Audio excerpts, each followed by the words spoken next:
Some decisions are easy, like playing your favorite song. Other decisions are hard, like choosing the right credit card. But that's mostly because the financial system is complicated. There's so many offers, rates, and products, but which one's best for you?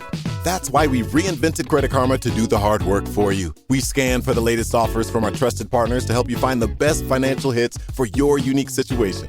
That way you can spend less time saying, huh, and more time doing, well, anything. Download Intuit Credit Karma today and get everything you need to outsmart the system. Tired of listening to the same old playlists or podcasts over and over? Maybe it's time to mix things up. Try something new. Hit explore. Before you've even put your buds in, grab a bowl of Pebbles cereal and put some fun in the mix. You'll be listening to the good stuff soon enough. Fruity and Cocoa Pebbles cereal. Less blah, more yabba dabba doo. Head to your nearest grocery store to buy Pebbles cereal now. Yabba dabba doo and the Flintstones and all related characters and elements. Copyright and trademark Hanna-Barbera.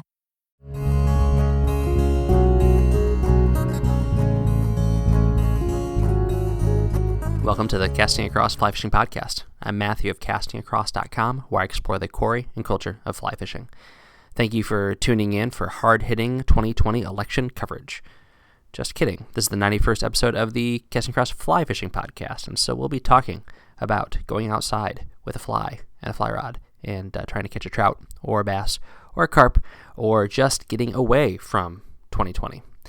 So, back in the 47th episode, I believe, I did 3 things I wish I knew then. 3 things I wish I knew then.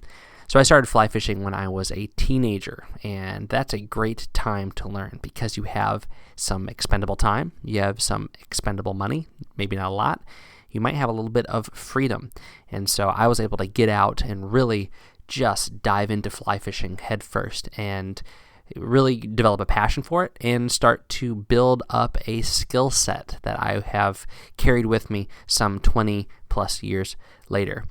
That being said, looking back from my mid-30s back to my mid-teens, I can say there's some things that I really wish I would have either known then or things that I would have spent more time doing then.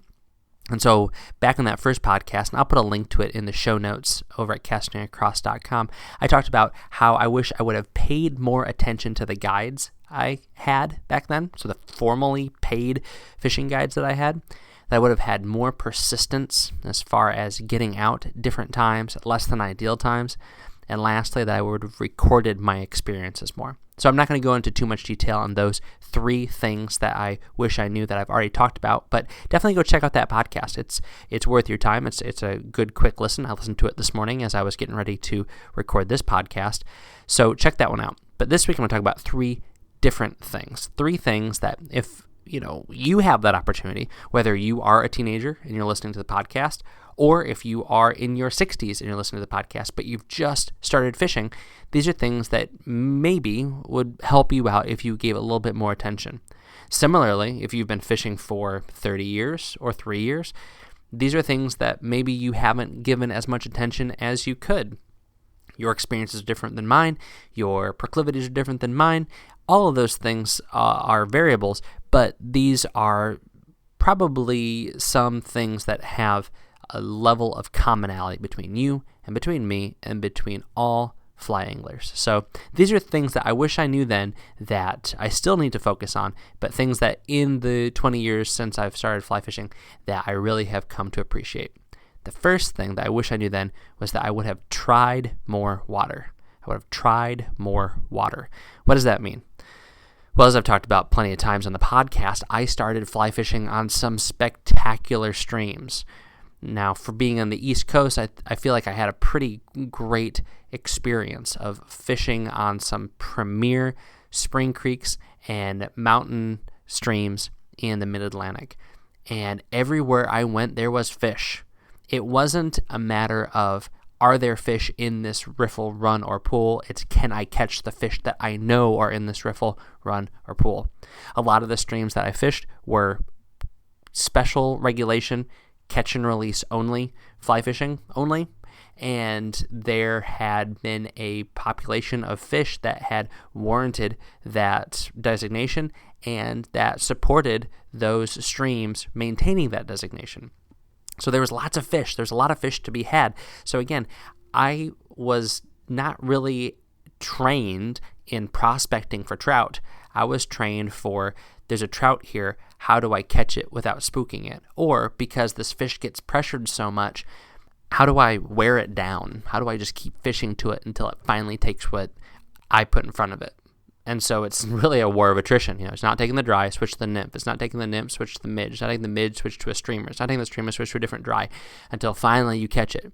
So you do learn things in those situations. You learn about the best flies to use in certain circumstances. You learn how to fish for picky fish. But either because I was fishing in those streams or I was fishing in stock streams in Virginia where they put fish, and so I knew there was fish there as long as I was on the river in the month kind of after the stocking truck was there. I didn't have that experience of going to a river that there was trout there, but they were a little harder to find. So that was a skill that I had to develop later on after I moved out of that area. And really, it's something I'm still learning. If it's a spring creek, I'm pretty comfortable doing it. If it is a mountain stream, I'm pretty comfortable doing it. But for bigger freestone waters or even bigger tailwaters, it's still something where I have to sit and say, okay, let me think about this. It just doesn't come second nature. And so if I would have spent more time on maybe less than premier waters, I would have developed those skills of being a better trout prospector, to steal the term from Tom Rosenbauer in his book. And that would have paid off across all sorts of circumstances. And a lot of people, that is their experience. They don't grow up in an area, they don't start fishing in an area where there is marked spots where this is where you fish because there are lots of fish here. Just use a fly rod, but this is where you're going to catch fish. You're going to have to try hard, but there are fish here. They just said, this is a river. These 10 miles, this is probably 10 miles where you're going to find fish, but you got to go find them.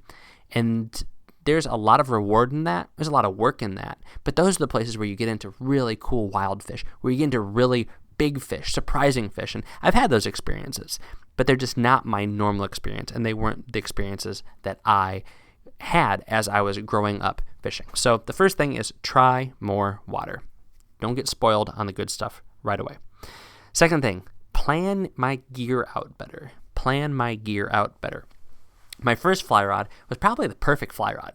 It was an 8.5 foot 5-weight from Sports Authority, and it was made out of who knows what. It was a very cheap fly rod, something like $20, and it broke. It broke the first time I was out. And so what happened? I went and I exchanged it for another 8.5 foot cheap 5-weight, and I fished with that rod for a little bit. But then my first real fly rod was a 7 foot 3-weight, and it was so much better than that cheapo. The $150 fly rod was so much better than a $20 fly rod that I fished with that 7 foot 3-weight almost exclusively. It was perfect for the tiny mountain streams that I often fished in Virginia. It was perfect for the smaller spring creeks that I would fish in the region.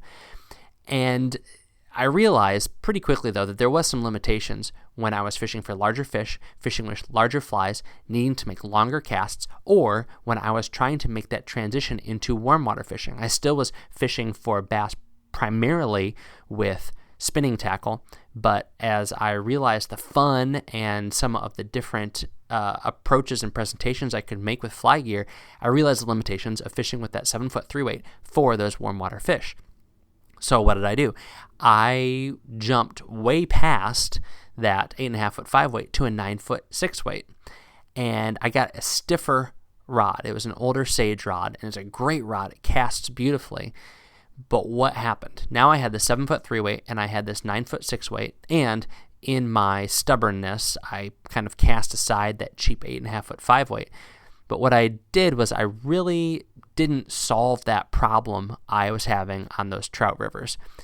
That 9 foot 6-weight was a little overkill for the streams that I was fishing for trout when I was wanting to make longer casts, when I was wanting to make presentations with streamers, when I just needed a little bit more reach for nymphing. It was a perfectly serviceable rod, but it was a little bit overkill. So I kind of had this gap, if that makes sense, in my gear. The 7 foot 3-weight did one thing really, really well. The 9 foot 6-weight did something else really, really well. But that 8.5 foot 5-weight was on point for what I needed for a lot of the medium-sized trout rivers in the area. So it wasn't awful. I don't think that I put myself at a disadvantage, but I was having to make some compromises. Now, of course, what I'm not advocating is going out and buying 6 fly rods right off the bat so that you have everything for every situation. But I probably would have been in a better kind of place if I would have just upgraded the 8.5-foot 5-weight, or if I would have gotten a lighter, softer 9-foot 6-weight. Now, did I learn to use gear that wasn't ideal and figure out how to make casts and to use different leaders and use different flies and make different presentations in order to adapt to the angling situation that I was in with the gear that I had? Yes. And that's good. That was very helpful. But in hindsight, if I would have maybe gone up to the counter of the fly shop and say, hey, this is the rod I have. This is where I fish. What direction could you steer me in? Then that would have maybe given me a better situation. And then I could have gotten that 6-weight later and have it been an even stiffer 6-weight so that it would have been an ideal third rod for those warm water situations and for the trout on the even bigger rivers, because that's what I find, that 6-weight wasn't sufficient for throwing really big flies or really long casts on some of the bigger rivers that I started fishing as I was able to get out and get in different places in the country. The big tailwaters, it was a decent rod for dry flies. It wasn't cutting it for smaller streamers, and it wasn't doing a great job of nymphing. So I know that's a lot of information and a lot of things that are just particular to my situation, but I think if I would have done a little bit more research, which is tricky if you don't know exactly what you're dealing with and you're just kind of flying by the seat of your pants as a teenager with a limited amount of money.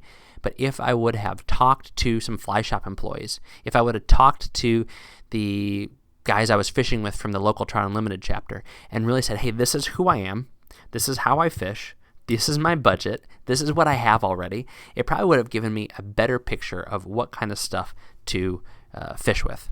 And I could say the same thing, not just about a rod, but about reels and about line and about waders and about fly boxes and all that sort of stuff. Can you make mistakes? Maybe. I would say that there's a bell curve there of a few people really mess up their angling by buying the wrong stuff, and a few people nail it perfectly, but the majority of people are in that middle, and they get something that works the majority of the time.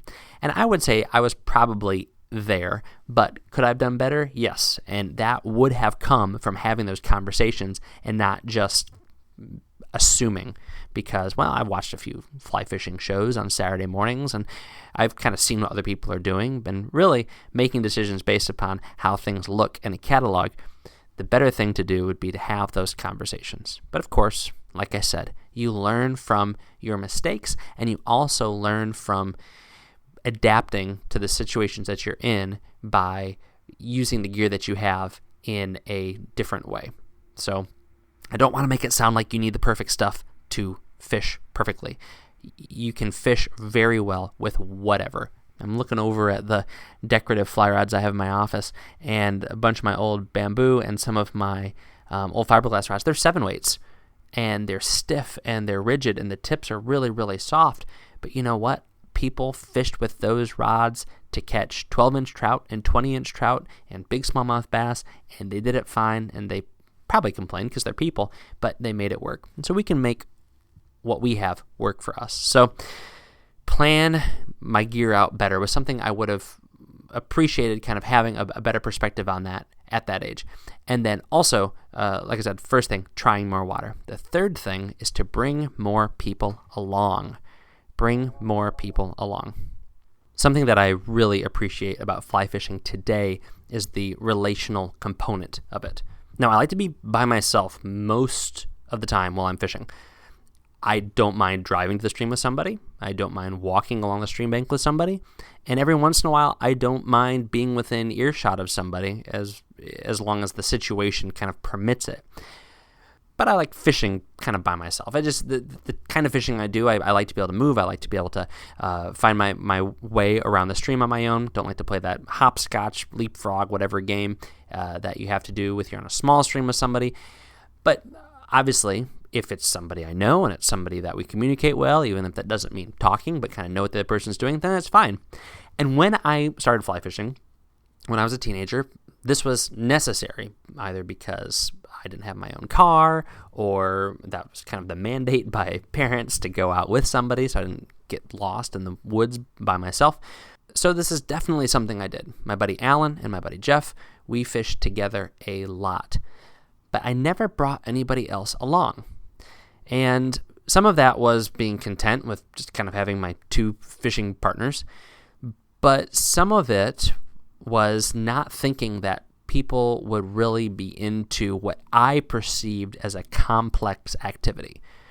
And it's interesting. I think that some of that comes from just that stereotype that we still have in 2020 about fly fishing, that it is this real esoteric, contemplative, complex, even fancy, I guess, sport.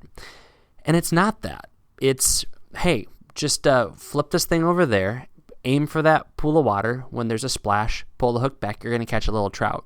Or just get this bluegill popper out there any way you can, and after you catch a few fish, we'll start to fine-tune things.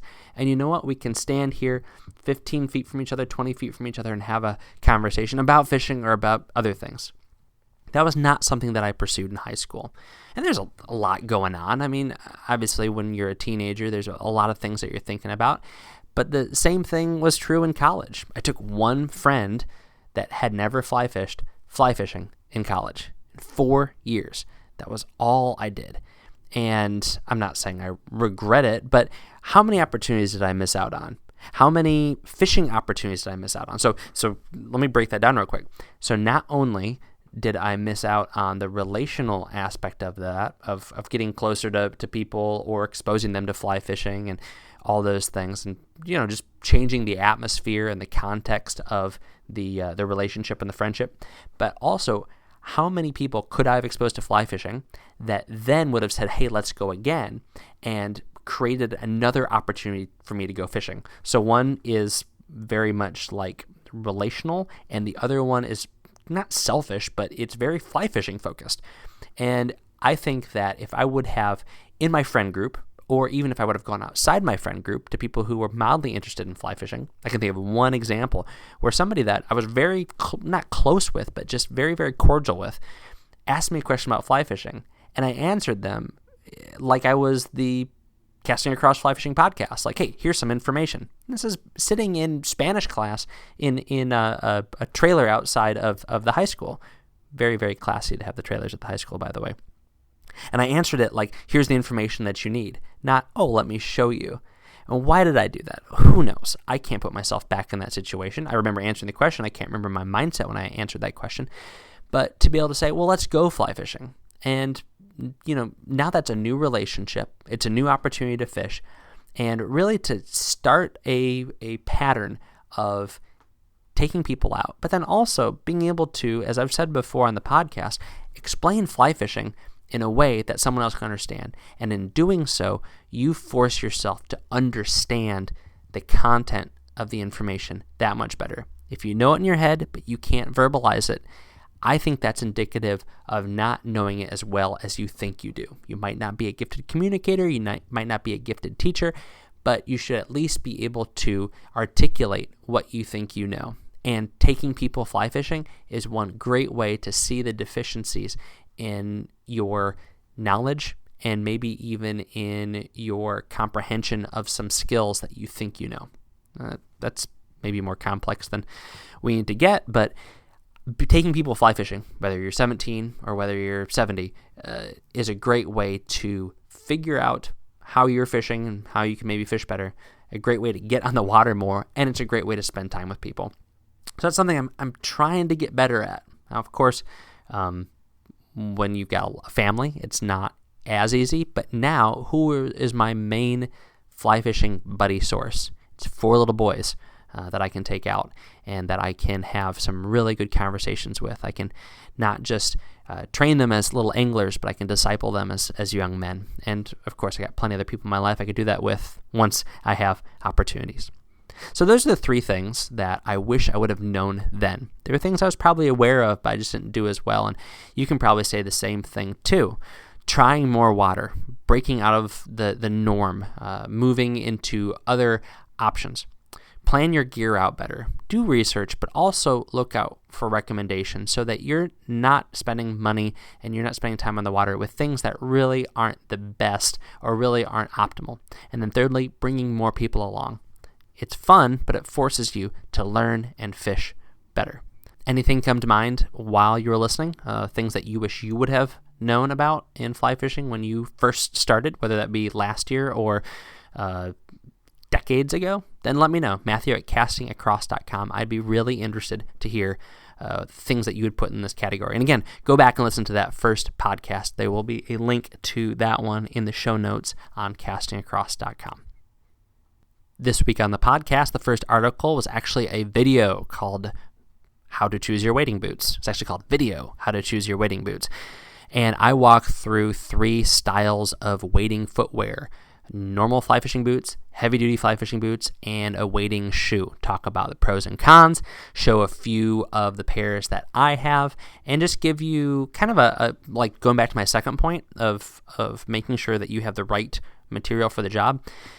You know, you don't want to get something that's not going to be a good fit for what you are doing.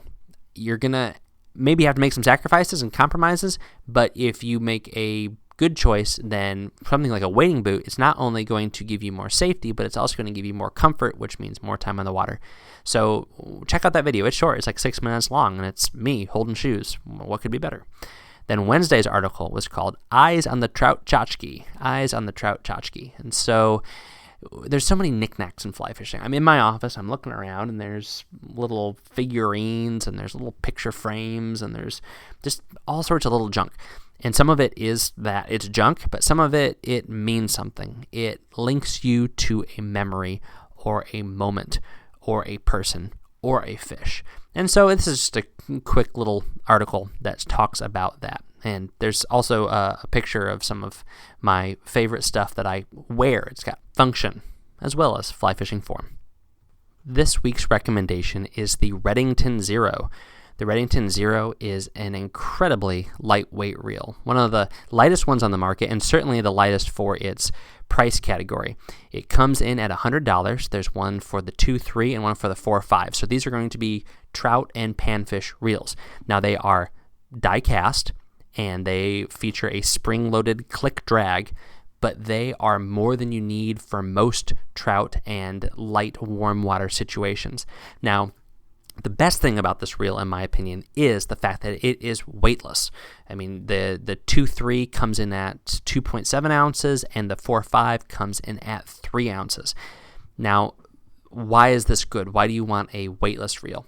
Well, a lot of rods in that 2, 3, 4, 5 category that are built for finesse, built for very light touch, light presentations, that they feel so incredibly light in your hand.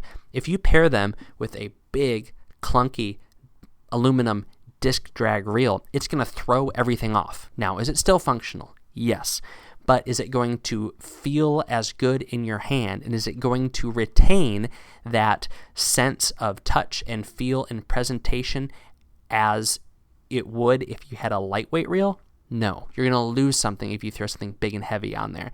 And let's be real.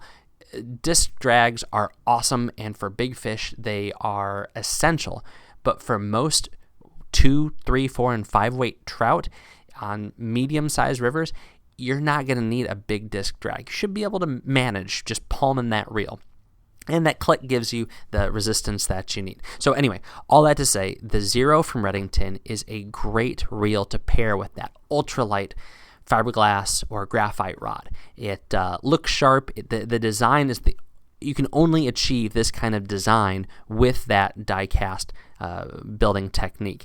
And so it is a great reel that is comfortable, it looks sharp, and it works well. And I would say the best thing about it is that this is the reel to use to balance out that incredibly lightweight fly rod. I'll throw a link to Redington Zero on my show notes of this podcast at castingacross.com. Thanks for listening to the Casting Across Fly Fishing Podcast. Please subscribe on your favorite podcast app and then rate the podcast in iTunes. Then head over to castingacross.com where you'll find more info on this podcast and 3 posts a week on the people, places, and things that go into the pursuit of fish.